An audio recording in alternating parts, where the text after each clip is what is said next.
Did someone in the Trump admin watch my video? Almost exactly a month ago to the day, I released a video doing a breakdown of the decline of American-based productions and where that was coming from, what was causing it, as well as the effects it's having on American soft power and the illusion that is America. I'll share it below. So people have been asking me to weigh in on these movie tariffs that were just announced. But firstly, since when does Donnie care about Hollywood? I thought we were the enemy. Trick question, he doesn't.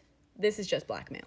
Not only would this ridiculous proposal be incredibly difficult to actually implement, it also just likely wouldn't help Hollywood at all. And no, the filmmakers are not happy. All you need is the ability to read to figure that one out. Firstly, movies as IP are considered a service, which you can't actually tariff. You're not supposed to, at least. Secondly, most movies and TV are transmitted digitally these days. There are a lot of reasons that we do not tariff digital goods and services. In fact, the World Trade Organization has had a moratorium on it since 1998. Though, of course, Trump has been trying to dismantle the WTO since his first term. And by the way, opening that door to tariffing services only harms us. While yes, technically we have a manufacturing deficit with the rest of the world, we have a $300 billion annual surplus in services exports. The movie industry alone had $22.6 billion in exports just last year and over $15 billion in trade surplus. But that doesn't even begin to touch on the digital services we export. What about all the software?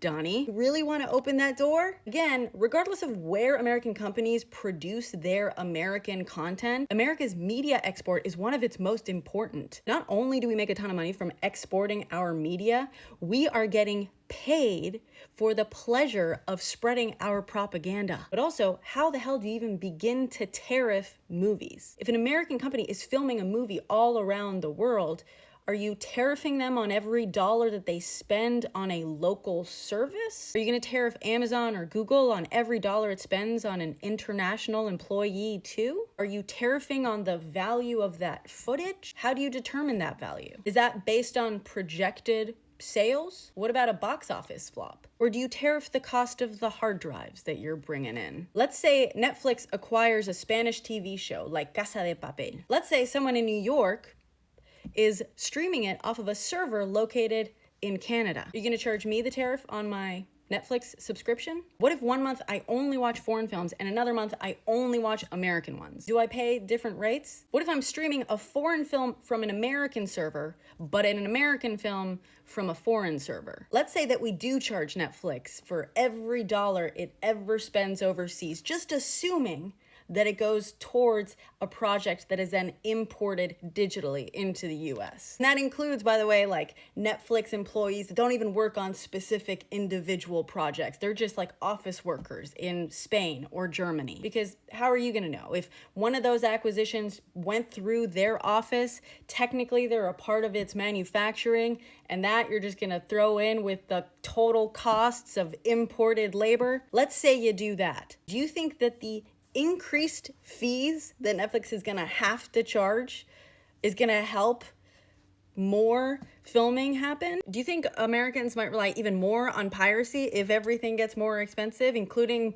American things that just happen to be filmed partially overseas? What about the smaller indie productions? I have a friend who's a composer, so he essentially operates as a small business. Sometimes he has to hire an orchestra outside of the US because that's all his budget allows for him to do. Is he gonna have to pay a tariff on every dollar he spends on a service? Or is he gonna be paying a tariff on the digital file that he gets a copy of, because that's the actual good that he's being sent? Say, no, he's gonna have to pay tariffs on all the labor. Cool. Now the only movies being made are Marvel movies. It's nonsense. Like I said, this is about blackmail. Just like he's been going after the networks, just like he's going after the law firms. He's already said he's meeting with Hollywood execs to make sure everyone is happy. What he wants is for Hollywood execs to agree to not make movies that promote ideologies that he doesn't like. And just so we're clear, that's gonna include movies like Star Wars and The Hunger Games, Wicked even, let alone, of course, history and biopics or social issue movies. Any movie with DEI cast, screenwriters, or directors. And this, by the way, is why I've been saying that I will probably never actually get to work in Hollywood again. Just a few years ago, during his first term, my award-winning screenplay about reproductive rights in the 1960s got me all the meetings. And you know what I kept hearing? This script needs to be made. But unfortunately, our money guy is not going to get behind this because the money's too conservative, or there's no real audience for films about women's issues. Hollywood is not going to break towards doing the right thing. Not the Hollywood with the money. That will be the only Hollywood that can make anything. And on top of all that, he wants to discourage importing any sort of outside perspective on what's going on in the US.